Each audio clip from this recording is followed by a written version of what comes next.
बिस्मिल्लाह, अस्सलाम वालेकुम नाज़रीन, आप देख रहे हैं सच सवेरा और मैं हूं हुमा अरसलान। उम्मीद करते हैं कि आप सब खैरियत से होंगे, मज़े में होंगे और इस खुशगवार सुबह को एंजॉय कर रहे होंगे। आपकी सुबह को मज़ीद खूबसूरत, खुशगवार और मज़ेदार बनाने के लिए हम आपके साथ मौजूद हैं। हमेशा की तरह कुछ डिफरेंट से टॉपिक्स लेकर आए हैं जिन पर बात करना, जिनकी अहमियत को उजागर करना और जिनके हवाले से कुछ सीखना और समझना हम सब के लिए ज़रूरी हो। आज का जो हमारा टॉपिक है बहुत इंटरेस्टिंग भी है और इसके हवाले से बात करना भी बहुत ज़रूरी है, क्योंकि कहीं ना कहीं हम आज के दौर की जब बात करते हैं, आज के बच्चे की बात करते हैं, आज के नौजवान की बात करते हैं, तो उसके जहन में, उसके दिमाग में बहुत सारी सोचें एक साथ चल रही होती हैं और इसी की वजह से उसके अंदर कहीं ना कहीं हाजिर दिमागी की कमी हमें नज़र आती है। इसकी मज़ीद वजूहात क्या है वो भी हम जानेंगे और इन वजूहात पर कैसे काबू पाया जा सकता है इसके हवाले से भी ज़रूर इन डिटेल आज के प्रोग्राम में हम गुफ्तगू करेंगे कि हाजिर दिमागी क्यों ज़रूरी है, क्यों हमें विजिलेंट रहना है, क्यों हमारे बच्चे के लिए हम कहते हैं कि उसको कॉन्शियस भी रहना है, उसको हर चीज़ पे कंसंट्रेट भी करना है और साथ ही साथ वो कितना कॉन्फिडेंट है, वो किस तरह से चीज़ों को अंडरस्टैंड कर रहा है, अगर वो मल्टीटास्किंग करना चाहता है या कर रहा है तो फिर वो तमाम तर चीज़ों को कैसे मैनेज और डील कर रहा है, इस पर भी हमें सोचना, समझना और उसको गाइड करना है। इन डिटेल गुफ्तगू होगी इस टॉपिक के हवाले से और इसके साथ साथ जब हम बात करेंगे नौजवानों की, उनके मसाइल को हल करने की, तो करियर काउंसलिंग एक बहुत बड़ा इशू है आजकल जिसको डिस्कस करना बहुत ज़रूरी है। नौजवानों के हवाले से ये बात करना कि कौन सी फील्ड, कौन सा प्रोफेशन उनके लिए ज़रूरी है, वो जिसमें एक्सेल कर सकें, जिसमें अपनी ज़िंदगी को जो है वो आगे चलता हुआ देख सकें और अपना फ्यूचर सिक्योर कर सकें। इसके लिए कौन उनको गाइडलाइन प्रोवाइड करेगा, कौन उनको हेल्प आउट करेगा, हम बहैसियत वालिदैन उनको किस तरह से हेल्प आउट कर सकते हैं, अगर हम असातिज़ा कराम हैं तो फिर हमारी क्या जिम्मेदारी हैं और फिर अल्टीमेटली जब हम इस सोसाइटी को डिस्कस करते हैं, जब हम सोसाइटी के पर्सपेक्टिव में बात करने की कोशिश करते हैं तो फिर इस पूरे माशरे की ये जिम्मेदारी है कि वो आने वाली नस्ल जिसने इस माशरे की भाग दौड़ संभालनी है उसको परवान चढ़ाए, उसकी ग्रूमिंग करे, उसकी बेहतरीन तरबियत में अपना किरदार अदा करने की कोशिश करे। ये कैसे हो सकता है, इसको इन डिटेल डिस्कस करेंगे आज के प्रोग्राम में। हमारे साथ जो स्टूडियोज में मेहमान मौजूद हैं जल्दी से उनका तारुफ कराते हैं और जी गुफ्तगू का आगाज़ करते हैं। सबसे पहले हमें ज्वाइन करिए प्रोफेसर अकीला आसिफ साहिबा, एजुकेशनिस्ट हैं, हमारे मुख्तलिफ प्रोग्राम्स का हिस्सा रहती हैं, आप सब उनको जानते हैं। अस्सलाम वालेकुम। वालेकुम अस्सलाम। बहुत शुक्रिया अकीला आपके आने का। आज की दूसरी मेहमान क्लिनिकल साइकोलॉजिस्ट हैं, वो भी हमारे मुख्तलिफ प्रोग्राम्स का हिस्सा रहती हैं, मशीयत ज़हरा कासमी हमारे साथ मौजूद हैं। वेलकम करेंगे मशीयत आपको, बहुत शुक्रिया आपके आने का। Thank you so much. आज की तीसरी मेहमान फर्स्ट टाइम सच सवेरा का हिस्सा बनी है जी, लाइफ कोच हैं, ट्रेनर हैं, मीरा हारून हमारे साथ मौजूद हैं। अस्सलाम वालेकुम Meera. Thank you so much. कैसी हैं? आपके आने का बहुत शुक्रिया। आज के चौथे मेहमान का भी तारुफ कराएंगे जी, वो भी फर्स्ट टाइम सच सवेरा का हिस्सा बन रहे हैं, इंजीनियर हैं, हाथ खुर्रम हमारे साथ मौजूद हैं। खुशामदीद कहेंगे हाथ आपको, बहुत शुक्रिया आपकी भी तशरीफ आवरी का। और गुफ्तगू का आगाज़ मैं अकीला से करना चाहूँगी। अकीला से जानेंगे आज का जो हमारा पहला टॉपिक है, नौजवानों के हवाले से बात हो रही है, उनकी हाजिर दिमागी क्या कॉन्सेप्ट है अकीला? ये हुमा, सबसे पहले मैं सच टीवी को खराज तहसीन पेश करना चाहूँगी कि ये ऐसे अछूते मौज़ूआत का इंतखाब करते हैं जिसमें आवाम की ना सिर्फ दिलचस्पी होती है बल्कि उसमें इनके लिए इनका फ़ायदा भी होता है और जिसमें लर्निंग भी होती है। सीखते हैं लोग कि उन्होंने किस तरह से ज़िंदगी के इन मसाइल को लेना और परखना है। तो जहाँ तक आपके सवाल का ताल्लुक़ है कि आजकल के जो हालात हैं उसमें नौजवान नस्ल जो है वो क्यों हाजिर दिमाग नहीं है या कि क्यों वो बहुत ज़्यादा अटेंटिव नहीं होते, तो जैसे कि आपने अपने जो आपने प्रोग्राम के आगाज़ में जुमले कहे हैं कि आजकल बच्चों की तवज्जो हटाने के लिए बहुत सारे लवाज़मात मौजूद हैं। उन लवाज़मात की मौजूदगी में ज़ाहिर है कि एक नौजवान या एक बच्चा जो है वो अपनी तवज्जो जो है किसी एक जगह पे मरकूज़ नहीं रख सकता। अगर हम ज़रा 20 साल पीछे जाएं जब हमारा वक्त था तो उस वक़्त आप देखें कि टीवी की जो ट्रांसमिशन होती थी उसके फ़िक्स टाइमिंग्स होते थे, 24 घंटे ऐसे चैनल्स अवेलेबल नहीं थे। एक तो ये बात। दूसरा ये कि आप देखें हर एक के हाथ में, चाहे छोटा सा बच्चा है जिसको ज़रा सा भी होश आता है उसके हाथ में मोबाइल फ़ोन है। अब उसमें बहुत सारी गेम्स हैं, उसमें बहुत सारी उनकी तवज्जो को खींचने के लिए ऐसी चीज़ें मौजूद हैं जिस पे कि जो उनको जिन चीज़ों पे उनको तवज्जो देनी चाहिए वो नहीं दे पाते। देखिए हर चीज़ के मस्बत और मनफी पहलू होते हैं और इसी तरह से जो आजकल के हालात हैं उनमें ये जो मसला है उसमें जहाँ पे ये बहुत सारी सहूलतें मुहैया कर दी गई हैं ये तो एक मुस्बत पहलू है, लेकिन अगर हम इसके मनफी पहलू पर भी नज़र रखें और तो तब हमें पता चलेगा कि अगर हम इसके उसके मनफी पहलुओं का इस वक्त तदारुक नहीं करेंगे, इस वक्त हाल नहीं सोचेंगे, तो आइंदा जो आने वाले हालात हैं, हमारे जो बच्चे हैं वो पहले ही बड़े एक ऐसे माशरे में रहते हैं जो बड़ी कंफ्यूज सी सिचुएशंस में हैं, तो हम उन्हें मज़ीद कंफ्यूज कर रहे हैं। तो इस तरह के जो हालात हैं उन पे काबू पाना जो है वो बड़ा ज़रूरी है। बहुत ज़रूरी है। और इस मसले के जा सकता है, आपसे इन डिटेल गुफ्तगू करेंगे। मैं चाह रही हूँ कि गुफ्तगू में हम बाकी मेहमानों को भी शामिल करें। मशीयत, आप क्या कहना चाहेंगे आज के इस टॉपिक के हवाले से? बड़ा अच्छा आगाज़ किया अकीला ने। जी हुमा, ऐसे है कि देखो कि जो हाजिर दिमागी है, या हम कहते हैं कि जो हमारा यूथ है या जो लोग हैं या यंग जनरेशन है, ये इतने एक्टिव क्यों नहीं है, या इनको समझ क्यों नहीं आती कुछ चीज़ों की फ़ौरन से। और आप कह सकते हो कि जो हमारी एक क्रिएटिव थिंकिंग है, जो एक स्टेप बैक जनरेशन है, उसके अंदर काफ़ी ज़्यादा थी, लेकिन नाउ डेज़ ये बहुत कम देखी जाती है। क्रिएटिवली और क्रिटिकली लोगों की जो सोच है वो बिल्कुल रुक चुकी है। क्यों? क्योंकि हम बिल्कुल डिपेंड करते हैं टेक्नोलॉजी के ऊपर, हमें प्लस माइनस समझ नहीं आती हमें, और बहुत सारी बेसिक चीज़ें जो हमें आती थी बहुत ज़्यादा इंटेलेक्चुअली हम उसके अंदर ग्रूम होते थे, वो अब नहीं हो पाते।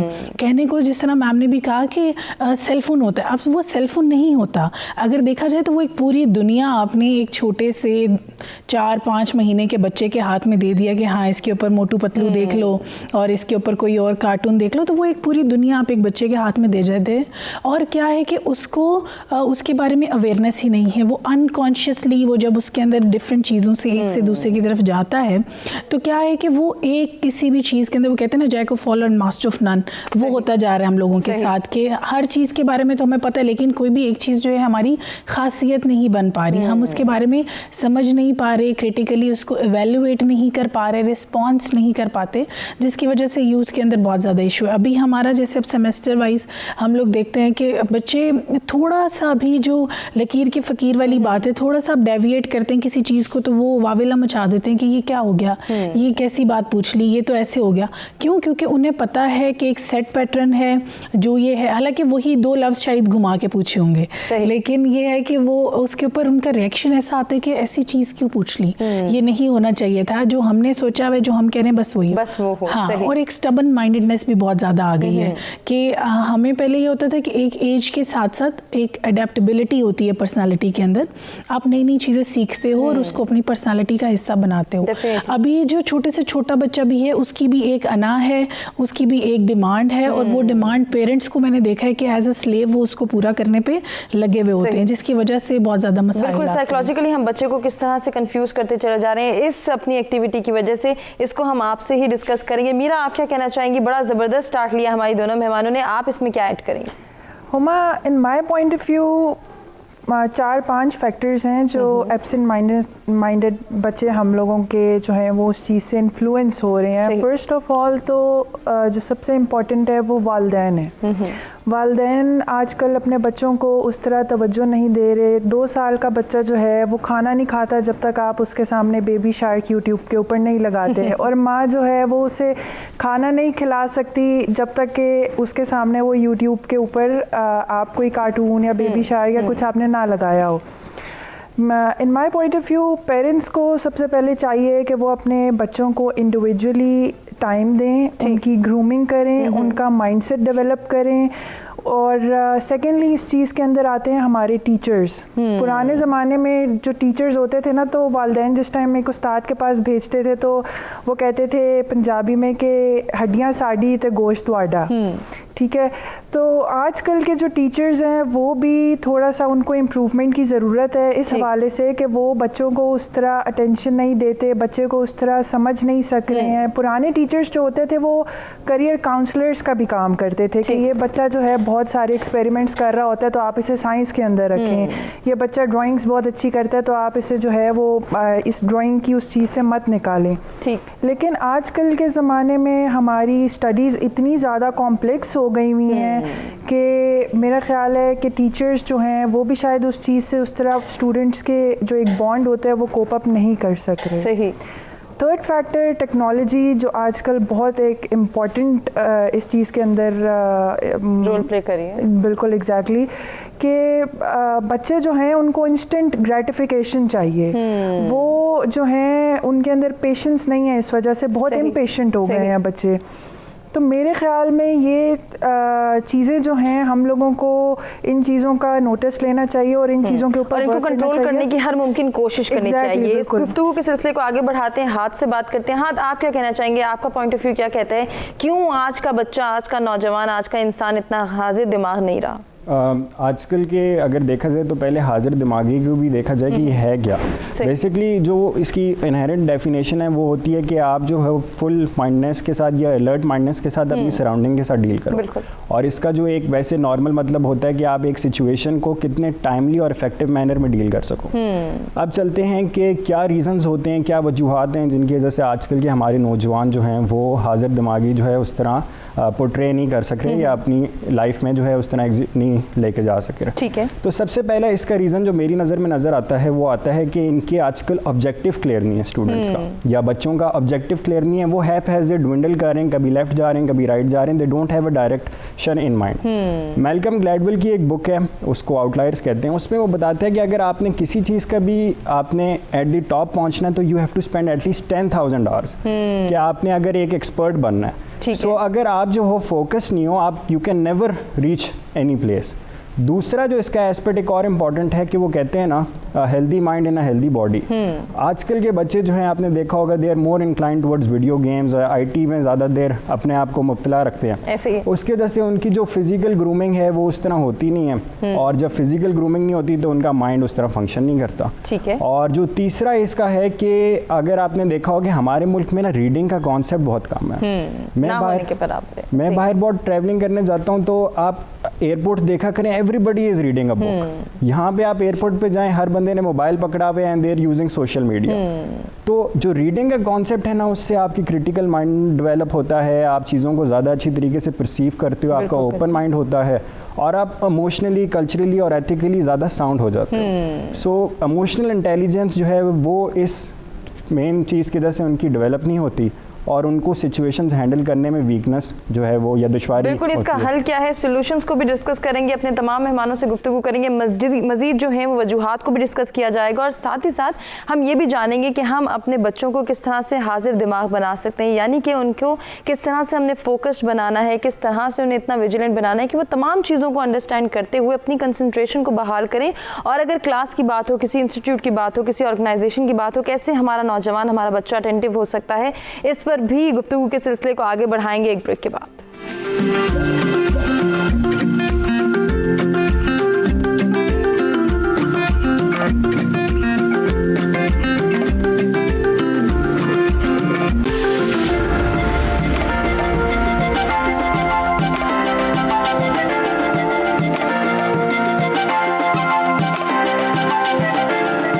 वेलकम बैक जी। सत सवेरा में एक मरतबा फिर से आपको कहेंगे खुशामदीद। आज का इंटरेस्टिंग टॉपिक जिस पर गुफ्तगू का सिलसिला जारी है, नौजवानों में हाजिर दिमागी की कमी। हमारे नौजवान क्यों फोकस्ड नहीं है, क्यों अटेंटिव नहीं होते, चाहे किसी क्लास लेने की बात कर ली जाए या फिर किसी काम को पूरा करने की बात कर ली जाए, क्यों उनकी अटेंशन इतनी जो है वो डाइवर्ट होती चली जा रही है, क्यों वो मल्टीटास्किंग की वजह से किसी एक चीज़ पर फोकस्ड नहीं रहते। बहुत सारी ऐसी वजूहात हैं जिनका तस्करा हमने ब्रेक पर जाने से पहले भी किया, उसी डिस्कशन को कंटिन्यू करेंगे और अकीला साहिबा से जानेंगे। अकीला, जब हम बात करें कि हमारा आज का नौजवान, आज का बच्चा अटेंटिव नहीं है या फिर वो उतना फोकस नहीं है जितना कि होना चाहिए, आपकी नज़र में क्या वाकई टेक्नोलॉजी को या फिर गैजेट्स को हम ब्लेम दे सकते हैं या फिर कोई और रीज़न है आपकी नज़र में जिसकी वजह से वो ऐसा बिहेव करता चला जा रहा है?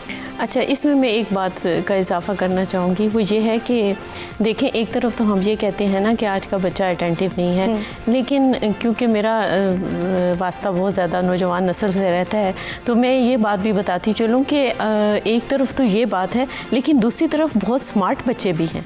मतलब उनके जहन में ऐसी ऐसी बातें आती हैं कि आप सोचते हैं कि वाकई ये कोई क्रिएटिव माइंडेड बच्चे हैं।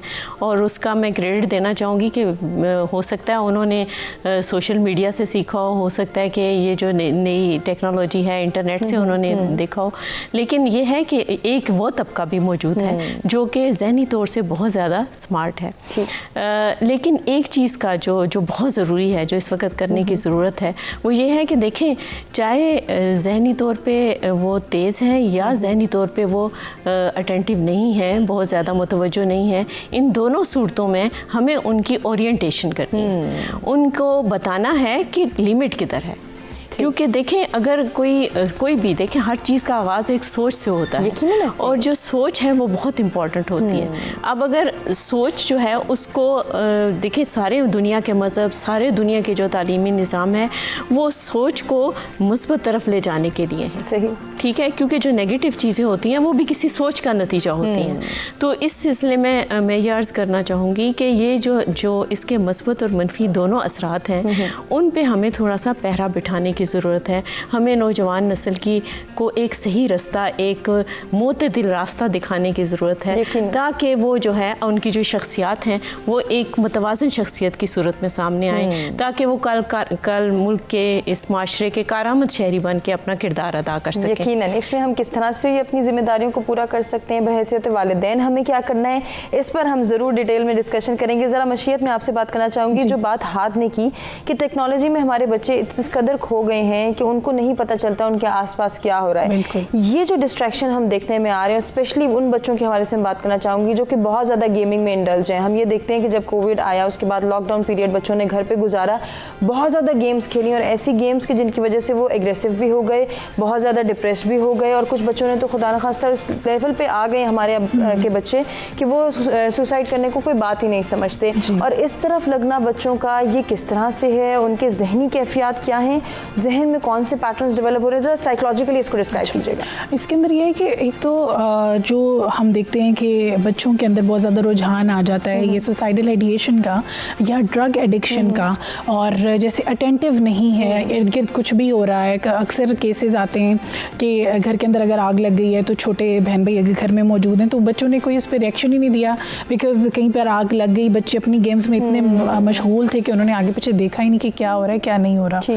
तो ये है कि पहले वाकई ये सच बात है कि हम अपने बचपन में बड़े अटेंटिव होते थे, हमें पता होता था क्या चीज़ हो रही है, क्या चीज़ सेफ़ है, क्या चीज़ नहीं है, लेकिन अभी ये चीज़ नहीं है। अच्छा, इसके अंदर फिर जब हम उनकी साइकोलॉजिकल उसके ऊपर आ जाते हैं तो हम ये तो बहुत कहते हैं कि बच्चे अटेंटिव नहीं है, तो पेरेंट्स कितने ही अटेंटिव हैं। बच्चों से बात करते हुए तमाम तर पेरेंट्स अपने सेलफोन का इस्तेमाल कर रहे होते हैं। बच्चे अगर कोई भी क्रिटिकल थिंकिंग करते हैं, कुछ क्वेश्चनिंग करते हैं तो पेरेंट्स इरिटेट हो जाते हैं और उनको स्नप किया जाता है कि ये फजूल बातें मत करो और ये लो मोबाइल जाके इससे खेलो, ये लो गैजेट इससे जाके खेलो।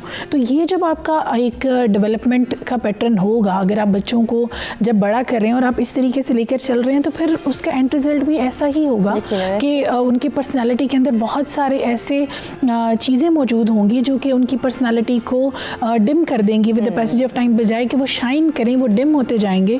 और इसी तरह से उनके एकेडमिक और एज वेल एज उनकी जो एक्स्ट्रा करिकुलर है उसके अंदर भी वो परफॉर्म नहीं कर पाएंगे। तो पेरेंट्स को भी टेक्नोलॉजी ने काफ़ी ज़्यादा एडिक्टेड किया है जिसके साइड इफ़ेक्ट हमें बच्चों के ऊपर नज़र आते हैं। फिर टेक्नोलॉजी के अंदर आप देखते हो कि जैसे सेल फोन्स का इस्तेमाल है, पैकेजेस हैं, तो बड़े बहन भाई भी और पेरेंट्स भी वो बिल्कुल लीस्ट बॉदर होते हैं छोटे बहन भाइयों को लेकर, या अगर पेरेंट्स हैं अपने बच्चों को लेकर, वो सेल फोन के अंदर जो मदर हैं या जो फादर हैं वो भी इंस्टाग्राम फेसबुक पे मसरूफ़ हैं।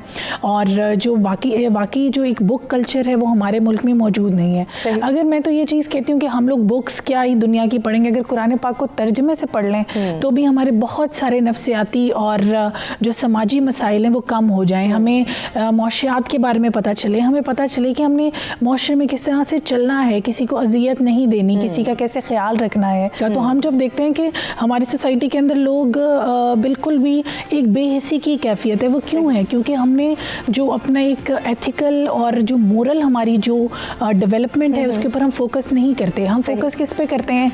बस ज़ाहिरी हमारा फेशियल एक्सप्रेशंस क्या हैं, हमारी फ़िज़िकल ब्यूटी क्या है, हमारा जो दुनिया के सामने शो ऑफ क्या है। तो जब ये तमाम तर चीज़ें हमारा फोकस होंगी तो उसके बाद सुसाइडल आइडिएशन, ड्रग एडिक्शन और जो एक माइंडलेसनेस है और एक जो आपकी अनकॉन्शियस बिहेवियर्स हैं वो स्टडीज़ में हों या वैसे हों, एक इमोशनल लेस जो हमारी यंग जनरेशन आ रही है वो इन्हीं तमाम तर वजूहात की बिना पर हैं। बिल्कुल, अगर आप इसको कम करना चाहते हैं तो इनके ऊपर काम करना होगा। यकीनन काम किस तरह से कर सकते हैं, ज़रा डिटेल में गुफ्तगू करते हैं अपने दीगर मेहमानों से।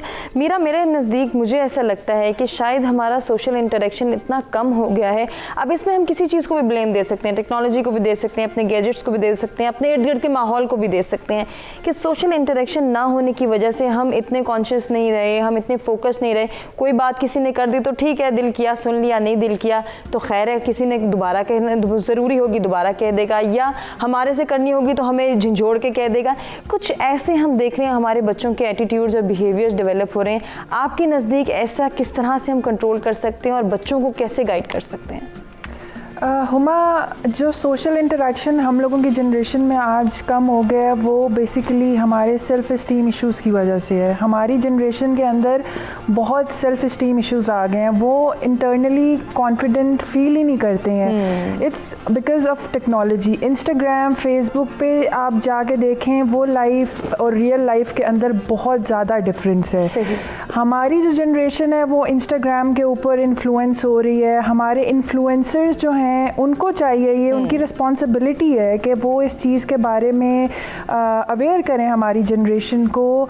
जो उनको ठीक लगता है वो चीज़ उसको जो है वो लोग पब्लिसाइज करते हैं, बताते हैं, लेकिन जो रूट कॉजेज़ हैं उनको हम लोग जो है एड्रेस नहीं कर रहे हैं।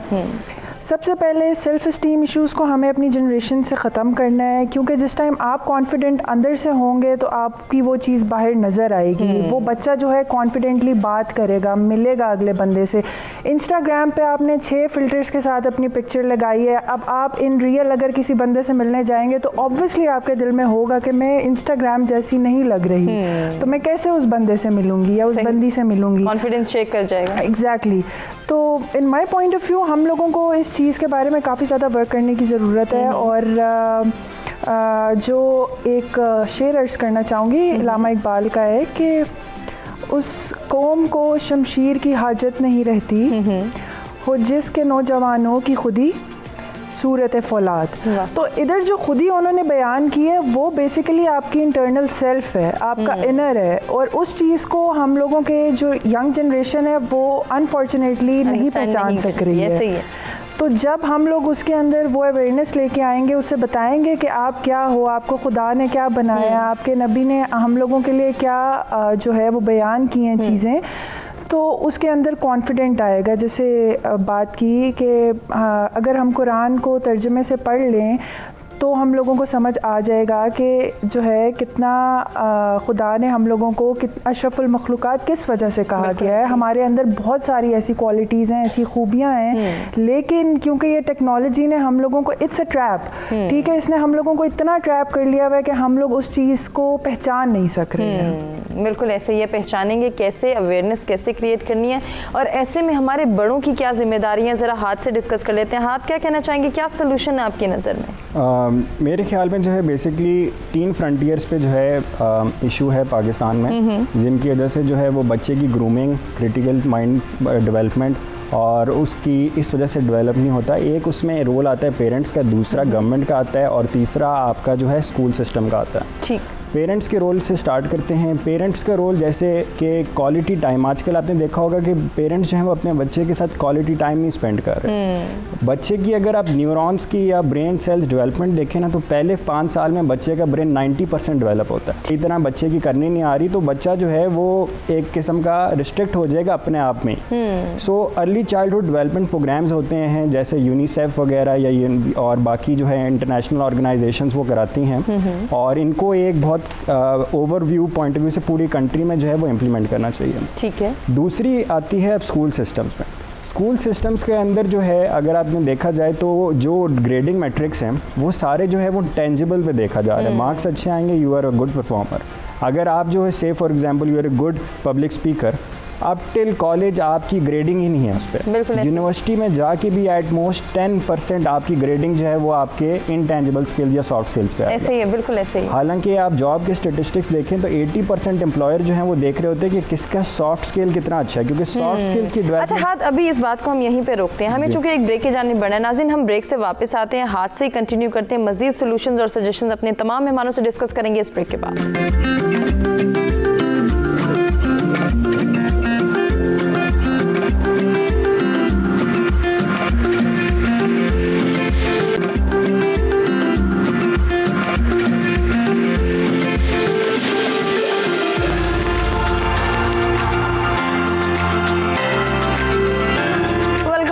सवेरा हम एक मरतबा फिर से आपको कहेंगे खुशामदीद। इंटरेस्टिंग गुफ्तगू का सिलसिला जारी है। आज के बच्चे, आज के नौजवान को हम डिस्कस करें क्यों हाजिर दिमाग नहीं है, इसमें कमी की वजूहात क्या हैं और फिर इनके अल्टीमेट सोल्यूशंस क्या हैं, उनको हम डिस्कस करते ब्रेक पे जाने से पहले। और हमने कहा था कि जब हम वापस आएंगे तो हाथ से ही डिस्कशन का आगाज़ करेंगे और उनसे गुजारिश करेंगे कि वो अपनी बात को कंप्लीट करें। जी हाँ, सोल्यूशंस की बात हो रही थी। जी, जैसे कि मैं बात कर रहा था कि स्कूल सिस्टम्स को जो है वो आपके इंटेंजिबल स्किल्स को भी ग्रेड करने की कोई पॉलिसी इंप्लीमेंट करनी चाहिए।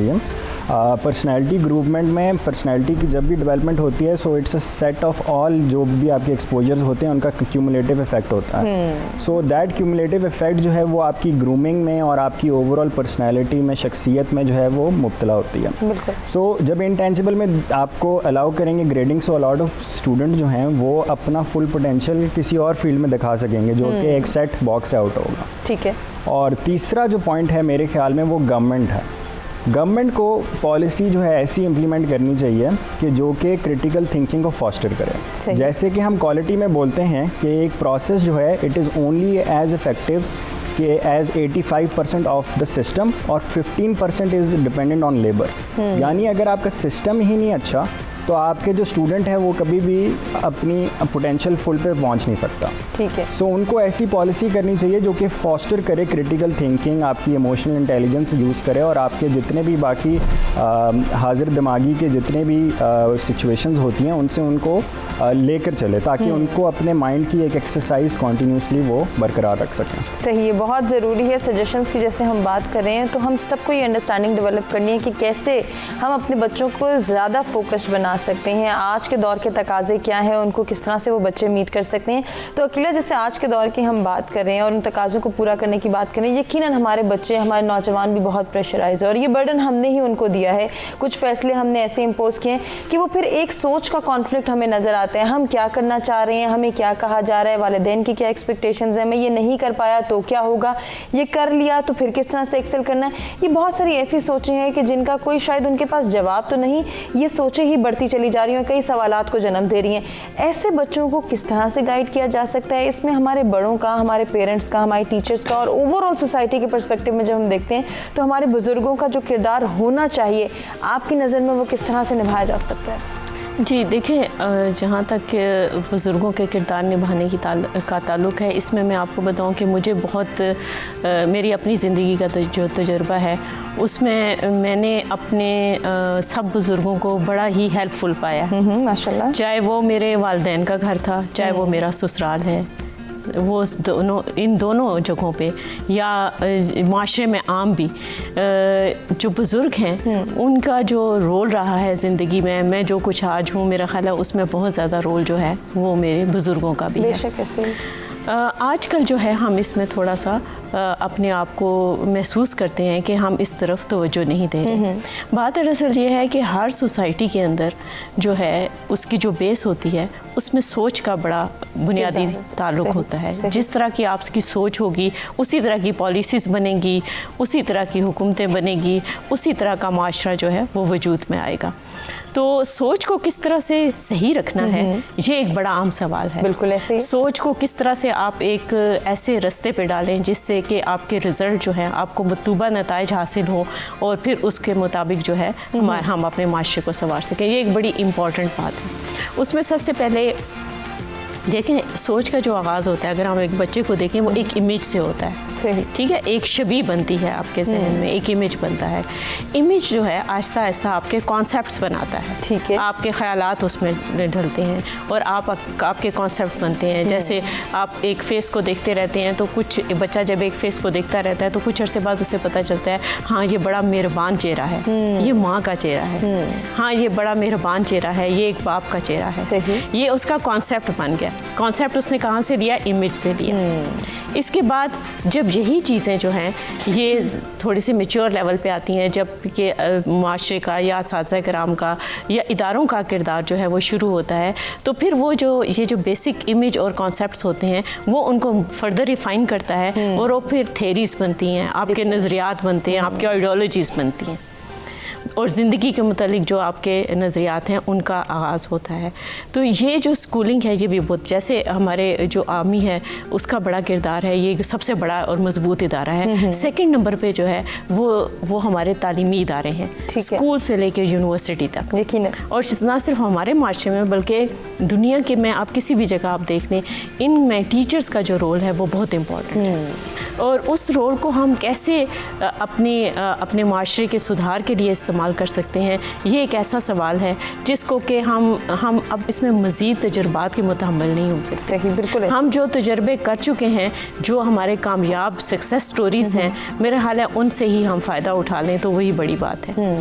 हमें सबसे पहले किरदार साजी पे तवज्जो देने की ज़रूरत है। मैं जिस इदारे से वाबस्ता हूँ, हमें ऑफिशियली इंस्ट्रक्शंस, हमारे एक डायरेक्टर साहब जो थे, जो फाउंडर डायरेक्टर रहे हैं, उन्होंने हमें ये इंस्ट्रक्शंस दी हुई थी कि फर्स्ट 5 मिनट्स जो है ना, आपने किसी इखलाकियात पे बोलना है। क्या बात है, कोई इखलाकी बात करनी है, जो कि उन्होंने कहा कि डिग्री तो कोई भी इदारा दे देगा, इधर बहुत सारे डिग्री अवार्डिंग इंस्टीट्यूशंस हैं, आपके जो स्टूडेंट में और बाकी इदारों के स्टूडेंट में जो फ़र्क नज़र आएगा वो उसकी किरदार साजी से मुताल्लिक होगा। बहुत खूबसूरत। ये एक जो बात है वो हमने पल्ले बांध दी। अभी भी जो हमारी सीनियर टीचर्स हैं उनको ये पता है कि हमने इखलाकी लिहाज से जो है अपने तुलबा की जो है वो तरबियत करनी है। लेकिन दूसरी तरफ मैं आपको एक और जो इम्पॉर्टेंट बात है जिसकी तरफ मैं इशारा करना चाहूँगी, किसी के लिए जब आप किसी को नसीहत करते हैं उससे पहले आपका ख़ुद उस नसीहत पे अमल करना बड़ा ज़रूरी है। रोल मॉडल्स जो हैं वो आपको अपने बच्चों को देने हैं, चाहे वो स्कूल का बच्चा है, चाहे वो घर है, चाहे वो स्कूल का बच्चा है, चाहे वो यूनिवर्सिटी लेवल पे है। अगर आप उसको रोल मॉडल्स अच्छे देंगे तो यकीनन वो फिर हम उम्मीद कर सकते हैं कि हम माशरे में सुधार ला सकते हैं। बिल्कुल ऐसे ही। और यही रोल मॉडल्स हमारे वालिदैन हैं, हमारे साथिया कराम हैं और हमारी सोसाइटी के बुजुर्ग हैं, जिनसे मिलकर ये सोसाइटी, ये माशरा ग्रूम करता है, ये बनता है, परवान चढ़ता है। मज़ीद भी डिस्कशन के सिलसिले को आगे बढ़ाते हैं। मशीद, कुछ पर्सनैलिटी ट्रेट्स मेरे जहन में आ रहे थे कि मैं आपसे डिस्कस करूँ। बच्चों के हवाले से हम ये देखते हैं बहुत सारे ऐसे बच्चे हमारी ही सोसाइटी का हिस्सा हमारे घरों में मौजूद होते हैं कि जिनके हवाले से हम कंप्लेन करते हैं कि ये बच्चा फोकस्ड नहीं है। टीचर्स कंप्लेन करते हुए दिखाई देते हैं, इस बच्चे को हम जितना भी अटेंटिव कर लें, जितना भी हम इसके ऊपर जो है मेहनत कर लें, ये बच्चा अपनी कंसंट्रेशन लूज़ कर जाता है, ये कॉन्सेंट्रेट नहीं कर पाता। क्या पर्सनैलिटी ट्रेट्स हैं ये? क्या ये किसी डिसऑर्डर की तरफ इशारा है? देखो, अब यहाँ पर बहुत सारे अवामिल हो सकते हैं, लाइक उसकी डेवलपमेंट के अंदर कोई ना कोई इस तरह का इशू रह गया जिसकी असेसमेंट कराना ज़रूरी है। अनफॉर्चुनेटली हमारे यहाँ क्या होता है कि हम लोग, हर कोई अपने आप को डॉक्टर समझ रहा होता है, खुद ही जो है ना इलाज भी ढूंढ रहा होता है। तो ये एक हमारे मुआशरे का एक डिलेमा है कि यहाँ पर जो और कोई भी बीमारी हो उसके लिए तो बहुत जल्दी डॉक्टर ढूंढे जाते हैं, लेकिन अगर जहनी कोई ऐसा मसला हो तो हम उसको छुपाने और ढकने की कोशिश करते हैं और ये करते हैं कि उसको हम खुद से ही कर लेंगे। और माँ बाप को भी अक्सर दावे करते सुना है कि मेरे से बड़ा कौन डॉक्टर है। उसमें ये होता है कि अगर आपको खुदा न खास्ता आपको लगता है कि अगर आपके बच्चों के अंदर स्लो लर्नर है वो, या उसकी जो एक आप कह सकते हो कि जो उसका फोकस है वो नहीं रह पाता, तो एज सून एज पॉसिबल आप उसको कोई ना कोई कंसल्टेशन दिलाओ ताकि आपको वक्त रहते पता चल सके। होता क्या है कि जब हमें जल्दी पता चलता है किसी भी चीज़ के बारे में तो उसके जो ठीक होने के चांसेस हैं वो ज़्यादा होते हैं। जितना ज़्यादा डिले होता जाएगा, एज बढ़ती जाएगी, तो वो मसाइल फिर हल करना मुश्किल हो जाता है थेरेपिस्ट के लिए, साइकेट्रिस्ट, साइकोलॉजिस्ट के लिए। फिर एक और चीज़ आ जाती है, जैसा मैम ने भी कहा कि बुजुर्ग जो है काफ़ी रोल प्ले करते हैं उसके अंदर। अच्छा, फिर यहाँ पर भी हमारे माशरे के अंदर, क्योंकि मैं तो साइकोलॉजिस्ट हूँ, माशरे के हर तरह के लोग आते हैं।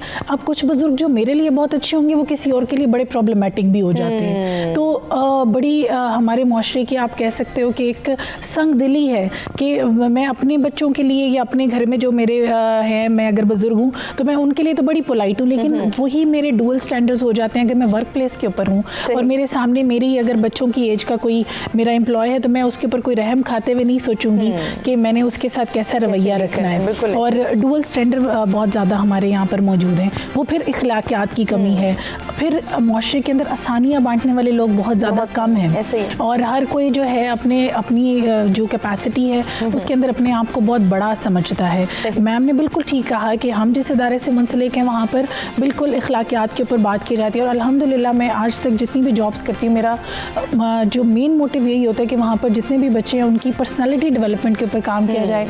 डिग्री डिग्री का क्या है वो उनको किसी भी यूनिवर्सिटी से मिल जाएगी, और टीचर का क्या है मैं नहीं तो 100 और आ जाएंगे। लेकिन उनके लिए एक ऐसा रोल मॉडल बनना या उनके ज़िंदगी में मौजूद उन मसाइल, उन ब्लैक एरियाज़, ग्रे एरियाज़ के ऊपर काम करना कि वो उसको ठीक कर कर अपनी ज़िंदगी में कहीं बेहतर अगर कुछ कर जाएं, तो वो जो मुझे लगता है कि वो चीज़ बहुत खुशी देती है। बिल्कुल ऐसा हमें करना चाहिए, लेकिन हम करते नहीं हैं। अगर जैसे हम बच्चों की बात करें, मैंने बाज़ बड़े नौजवानों में भी ये चीज़ देखी है कि कहीं ना कहीं वो खोए हुए होते हैं। उनसे कोई बात करो वो फ़ौरन से जवाब नहीं दे पाते। आप उनसे कोई सजेशन लेना चाहो, कोई राय दरियाफ्त करना चाहो या उनका फैसला भी सुनना चाहो, तो बजाय वो कॉन्फिडेंट होने के वो कन्फ्यूजन का शिकार हो जाते हैं। ऐसा क्यों? क्योंकि बचपन से हमने उनको वो अथॉरिटी दी नहीं। ऑल ऑफ सडन जब शादियों की बात आती है तो माँ बाप बेटियों से कहते हैं कि आपने यहाँ पर शादी करनी है, हमें बता दें। ओवरनाइट आपने किसी एक शख्स को अपने ड्राइंग रूम में बैठे देखा और पेरेंट्स कहते हैं कि आप बता दें आपने इससे शादी करनी कि नहीं करनी। तो वो एक आप कह सकते हो कि वो एक डगमगाती हुई सिचुएशन है, उसके अंदर कोई कैसे फ़ौरन से फैसला ले लेगा। फिर एक और चीज़ भी होती है कि जब हम किसी से कोई फैसला लेते हैं, कोई राय लेते हैं ना, तो हम उसको ये भी बावर करा देते हैं कि मेरा तो फैसला वैसे ये है, तुम अगर कुछ उसमें ऐड करना चाह रही हो तो बता दो। तो जब मैंने उस सामने वाले को ये इंप्रेशन दे दिया कि मैं तो यही चाहती हूँ, अगर वो उससे डेविएट बताएगा, हाँ मैं अथॉरिटेटिव हूँ, वो जॉब पे हूँ या घर पे जहाँ पर भी मुझे वो कैपेसिटी मिली है, तो मेरा जब फैसला ये है तो वो सामने वाला उस पर नहीं कर पाएगा, उस पर जवाब नहीं दे पाएगा। फिर एक और चीज़ आ जाती है कि माशरे के अंदर इतने ज़्यादा मसाइल मौजूद हैं कि आप यंग जनरेशन हो, जो है छोटे बच्चे, हर कोई कन्फ्यूजन में है, क्योंकि रिस्पॉन्सिबिलिटी डेली इतनी ज़्यादा होती हैं। बच्चों के लिए भी देख लो, इतने बड़े बड़े बैग्स हैं, इतने नॉवेल्स, बुक्स, ये वो। अब फिर जैसे स्विच था कि जी ऑनलाइन होगा, फिर ऑन कैंपस, तो बच्चे इस चीज़ में बड़े कंफ्यूज थे। तो टीचर हो या पेरेंट्स, उनका सिनेरियो समझने की कोई कोशिश नहीं करता। एक इम्पोजिंग बिहेवियर जब आ जाता है तो उनको पता होता है कि मैंने बता भी दिया तो क्या ही हो जाएगा, तो वो उनका इंटरेस्ट जो है ख़त्म हो जाता है। बिल्कुल ऐसे ही, और किसी मसले का हल नहीं है, मसाइल के हल निकालना बहुत ज़रूरी है। मज़ीद डिस्कशन के सिलसिले को आगे बढ़ाएंगे, आज के दूसरे टॉपिक के हवाले से भी बात करेंगे अपने तमाम मेहमानों से। नाज़रीन, हमें एक ब्रेक की जानिब बढ़ना है, ब्रेक से वापस आते हैं, कंटिन्यू करते हैं।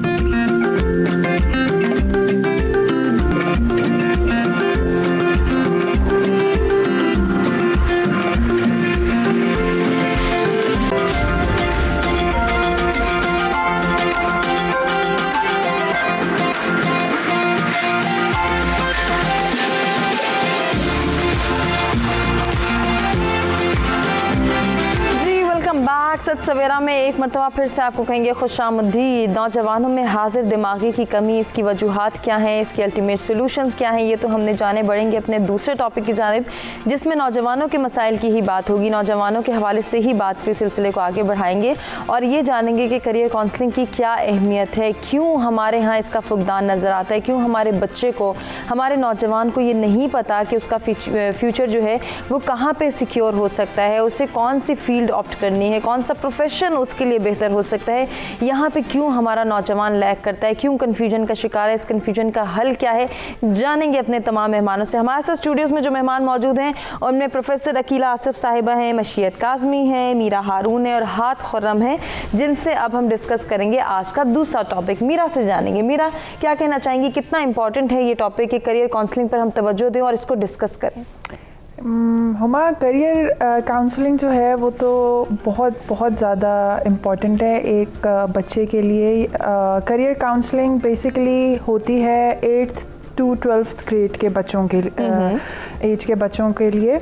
और करियर काउंसलिंग इसलिए इम्पॉर्टेंट है क्योंकि बच्चे जो हैं उनको विजिबिलिटी नहीं है कि उनके क्या टैलेंट्स हैं, उनकी क्या स्ट्रेंथ्स हैं, उनकी क्या वीकनेसेस हैं।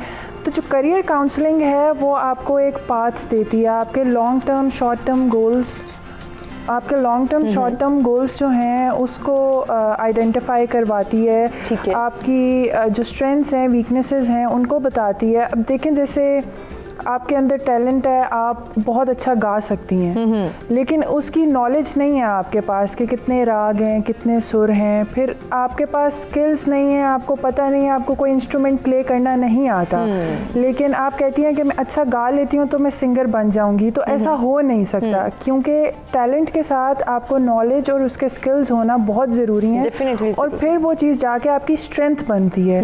और जो चीज़ आपकी स्ट्रेंथ बनती है वो 1 in 10,000 पीपल होती है, आप 10,000 आप एक होंगे और 10,000 बंदे जो होंगे वो उनके अंदर वो स्ट्रेंथ नहीं होगी जो आपकी स्ट्रेंथ होगी। तो जो करियर काउंसलिंग है वो आपको इस चीज़ को आइडेंटिफाई करने में हेल्प करेगी कि आप पीपल ओरिएंटेड हैं, आप ऑब्जेक्ट ओरिएंटेड हैं, आप न्यूमेरिकल ओरिएंटेड हैं।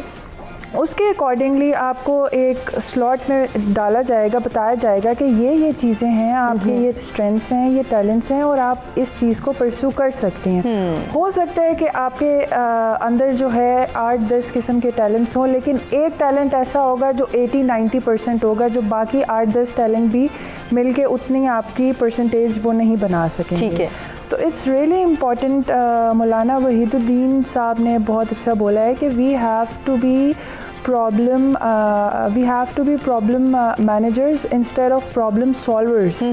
तो हम लोगों को अपने टीचर्स और पेरेंट्स को इस चीज़ के लिए इक्विप करना है कि वो इस चीज़ के लिए विलिंगली अपने बच्चे को काउंसलिंग की तरफ लेके जाएं, करियर काउंसलिंग की तरफ, ताकि उसका फ्यूचर जो है वो अच्छा और सिक्योर हो सके। बिल्कुल ऐसे ही है। तमाम वालिदैन की जब हम बात करते हैं तो उनकी ये ख्वाहिश होती है हाथ कि हमारे बच्चों का फ्यूचर सिक्योर हो, वो अच्छे से एक्सेल करें और अपनी एग्जिस्टेंस को मजबूत बना सकें। लेकिन अनफॉर्चुनेटली वहीं हम दूसरी जानिब देखते हैं कि कुछ फैसले जिनका तस्करा पहले भी हुआ, पेरेंट्स की जानिब से ही इम्पोज कर दिए जाते हैं।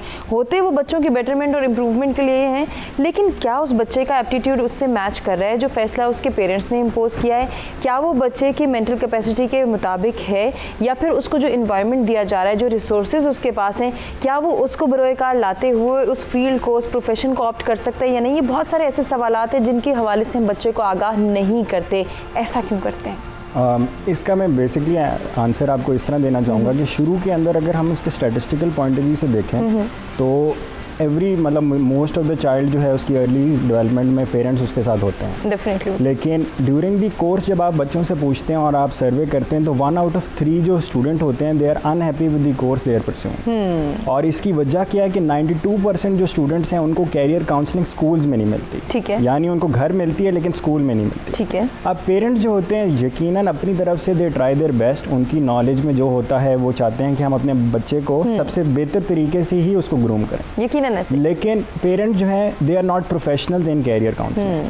तो let the professionals do their work. Career counselling में बहुत स्किल्स होते हैं जो कि कैरियर काउंसलर के पास होते हैं। उसको ट्रस्ट डेवलप करना आता है, उसकी मीनिंगफुल रिलेशनशिप्स होती है, वो एक स्टूडेंट के गोल्स वगैरह देख के एक उसको कैरियर ट्रजेक्ट्री जो है वो बनाना सिखाता है। और उसके बाद जो है वो इसके साथ साथ साइकोमेट्रिक टेस्ट भी करते हैं कि उसकी पर्सनैलिटी, इंटरेस्ट देखा जाए, क्योंकि ऐसे हो सकता है कि एक बच्चा मैथ्स में स्ट्रांग हो पर उसका इंटरेस्ट पॉलिटिकल साइंस में हो। सो ये चीज़ें जो हैं ये तभी इस वजह से जो है इसमें गैप आती है कि पेरेंट जो हैं वो इन कॉन्सेप्ट्स को समझ नहीं सकते क्योंकि वो इक्विप नहीं होते। सही। अब चलते हैं कि ये पेरेंट्स ही का इशू है या ये स्टूडेंट भी खुद अपनी तरफ से कर सकता है। आजकल जैसे हमारा पहले में था कि आईटी जो है वो बड़े नेगेटिव तासुरात उसमें आते हैं, तो IT is a tool between good and evil, so it can be used for evil और it can be used for good purposes. तो स्टूडेंट्स जो हैं आजकल इतनी अपॉर्चुनिटीज़ हैं, मतलब मैंने 2016 में इंपीरियल कॉलेज लंदन गया था, तो I gave them a concept के उस पर हमने ऐप बनाई थी, इट वाज कॉल्ड चूज़ा।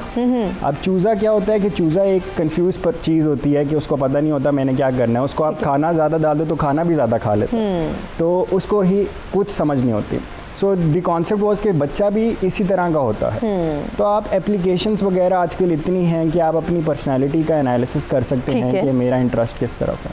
तो सिर्फ पेरेंट्स पे इसका रिलाई करना भी गलत है आजकल के ज़माने में। I don't think that's a recommended option. ठीक है, बच्चों को खुद भी अपने एप्टीट्यूड को जज करना और ये देखना है कि मैं कहाँ एक्सेल कर सकता हूँ, क्या फील्ड, कौन सा प्रोफेशन मेरे लिए सूटेबल है। यकीनन ये बहुत ज़रूरी है, जैसे कि हाथ ने भी कहा। अकीला साहब, जब हम इसी बात को देखते हैं, क्या हमारा आज का नौजवान ये इंटरेस्ट डेवलप कर पाया है कि वो अपने मोड ऑफ इंटरेस्ट देखे, वो देखे मेरा एप्टीट्यूड किस फील्ड के साथ, किस प्रोफेशन के साथ जो है वो मैच करे, या फिर वाकई आज का नौजवान भी दूसरों को देख रहा है, जो दूसरा कर रहा है वही मुझे करना है, उसी रैट रेस का हिस्सा बनना है जिसमें मेरा पूरा ख़ानदान चल रहा है, मैं उनके साथ चलूंगा तो ही कामयाब होऊंगा।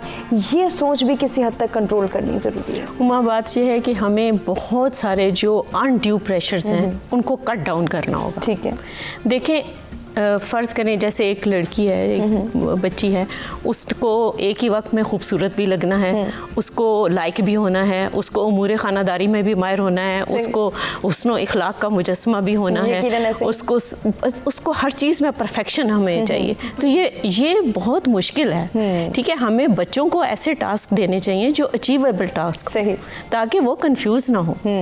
ऐसे टास्क दें जो हकीकत पसंद हो। ठीक है, इतने बड़े बड़े इतने नंबरों वाले जैसे टास्क हैं या ग्रेड्स की एक दौड़ लगी हुई है, वो नहीं होना चाहिए। ठीक है, आप उनको अचीवेबल टास्क दें, ठीक है, ताकि वो ज़िंदगी में एतमाद के साथ कदम रख सकें। मैंने आपके प्रोग्राम्स में पहले भी बहुत सारी बात की है, बहुत मरतबा इस पे बात की है कि हमें लाइफ स्किल सिखानी चाहिए। एटलीस्ट आप अपने बच्चों को ज़िंदगी गुजारने का तरीका तो सिखाएं। देखें, अभी एक बच्ची ग्रेजुएशन या एक बच्चा ग्रेजुएशन करके निकलता है तो उसे ये नहीं पता चलता कि उसने अपने जो पर्सनल डॉक्यूमेंट्स हैं वो किस तरह से बनवाने। ठीक है, तो उस एजुकेशन का कोई फ़ायदा नहीं है। एजुकेशन ऐसी होनी चाहिए जैसे बहुत सारे कंट्रीज़ में ये हो चुका है, वो ड्राइविंग और पर्सनैलिटी ग्रूमिंग और ब्यूटी केयर और ये चीज़ें करके निकलते हैं वहाँ से। ठीक है, हमारे हाँ जी, वो बाद में कोई स्पेशल फिनिशिंग स्कूल्स में नहीं जाते। ठीक है, वो स्विमिंग सीख के निकलते हैं, वो ड्राइविंग सीख के निकलते हैं, उनको पता है कि उनकी पर्सनैलिटी पे उनको क्या पहनना है, क्या ओढ़ना है, कैसे खाना है, उन्होंने अपना ब्रेड एंड बटर जो है सुबह से लेके शाम तक कैसे अर्न करना है। ठीक है, ये स्कूलिंग में बहुत सारे कंट्रीज में कंप्लीट हो जाता है। यकीनन ऐसे। जहाँ तक काउंसलिंग की बात है, काउंसलर जो है वो हर बंदा काउंसलर नहीं हो सकता। काउंसलिंग के लिए बहुत ज़्यादा तजुर्बाकार और ये टेक्निकल मैटर है। यकीनन उसके लिए हाँ, एक हम जो फौरी तौर पे जो इसका हम हल पेश कर सकते हैं वो ये है कि जो मुख्तलिफ फील्ड्स में तजुर्बाकार लोग हैं, अब दुनिया में तकरीबन 50 मुल्कों में ऐसी लाइब्रेरीज़ मौजूद हैं जहाँ सिर्फ किताबें नहीं होती। ठीक है, वहाँ पे ऐसे तजुर्बाकार लोगों को बुलाया जाता है, उनके साथ टाइम लोगों का फिक्स होता है, स्टूडेंट्स का, वो आके उनको अपनी ज़िंदगी के तजुर्बात शेयर करते हैं कि उन्होंने अपनी ज़िंदगी को कैसे कामयाब किया। तो ऐसी लाइब्रेरीज़ को पाकिस्तान में रिवाज देने की ज़रूरत है, जहाँ पे और अपने जो बुजुर्ग हैं, जो काबिल लोग हैं, उनको 60 के बाद बेकार ना समझें, उनको ऐसे कामों में लेके आएं ताकि वो हमारे माशरे का मुफीद हिस्सा बने, कारआमद हिस्सा बने। वो हमारे माशरे का कारआमद हिस्सा इससे पहले भी हैं, उन्होंने अपनी ज़िंदगी में अपना रोल प्ले किया है, लेकिन इस तरीके से जब हम उन्हें ज़िंदगी में लाइफ में लेके आएंगे तो शायद बहुत सारे लोगों का भला हो जाएगा। और ख़ास तौर पे हमें अपनी यूनिवर्सिटीज़ के अंदर ऐसी लाइब्रेरीज़ को रिवाज देने की ज़रूरत है जहाँ पे कि ना सिर्फ किताबें मौजूद हों बल्कि ऐसे गाइड भी मौजूद हों जो उनको बताएं कि उन्होंने अपनी ज़िंदगी में, अगर उनका ये एम्बिशन है तो उन्होंने अपनी ज़िंदगी में इस एम्बिशन में या इस फील्ड में जो कामयाब बंदा है उसके साथ वो बैठें, उसके साथ उसके तजुर्बात शेयर करें। इसमें जितनी लर्निंग, आपने सुना होगा वो बड़ा मशहूर मकूल है कि जी अगर आप 100 किताबें पढ़ लें या एक तजुर्बाकार या एक बुज़ुर्ग बंदे के साथ, बुज़ुर्ग के साथ अगर आप आधे घंटे की सोबत कर लें तो वो ज़्यादा बेहतर है। यकीनन ऐसे ही। तो ये चीज़ें जो हैं वो बहुत इंपॉर्टेंट है। वो एक शेर है, जैसे उन्होंने भी कहा था कि जो आह कल्बे तपा से निकले तो कैसे लहजे में आए ठंडक। तो अगर आप में प्रेशर्स इतने ज़्यादा हैं और अगर आप इतने ज़्यादा पहले ही प्री ऑक्युपाइड हैं तो आप किस तरह से एक बंदे से ये तवक्को कर सकते हैं कि वो अपना कोई प्रोडक्टिव रोल, कोई तामीरी किरदार जो है वो माशरे में अदा करेगा। तो इन जो हमारे एक्स्ट्रा प्रेशर्स हैं उनको कट डाउन करना होगा। ये पर्सनल लेवल पे भी आप अप्लाई कर सकते हैं, ग्रुप्स पे भी अप्लाई कर सकते हैं, मुख्तलिफ जो हमारे माशरे में सेगमेंट्स हैं उन पर भी अप्लाई कर सकते हैं कि आप जो एक्स्ट्रा प्रेशर्स हैं, देखें कि कुछ तो प्रेशर वाकई लेने की ज़रूरत होती है, लेकिन कुछ प्रेशर जो है वो एक्स्ट्रा है। ठीक है, अगर बच्चे ने स्कूल जाना है, पढ़ाई पे तवज्जो देनी है, हर मज़मून पे तवज्जो देनी है, वो एक जायज़ प्रेशर है। लेकिन उसने कैसे कपड़े पहन के जाना है, ब्रांड कॉन्शियस है या उसने कैसी गाड़ी में जाना है, ये एक्स्ट्रा प्रेशर्स हैं, इनको कट डाउन करें। ठीक है, इनको कट डाउन किस तरह से किया जा सकता है, उसके लिए क्या स्ट्रैटेजीज अपनाने की ज़रूरत है, इसमें हमारे पेरेंट्स कितना हमें हेल्प आउट कर सकते हैं, इन डिटेल गुफ्तगू के सिलसिले को आगे बढ़ाएंगे। एक ब्रेक के जानिब हमें बढ़ना है, ब्रेक से वापस आते हैं, खूबसूरत गुफ्तगू के सिलसिले पर बात करते हैं।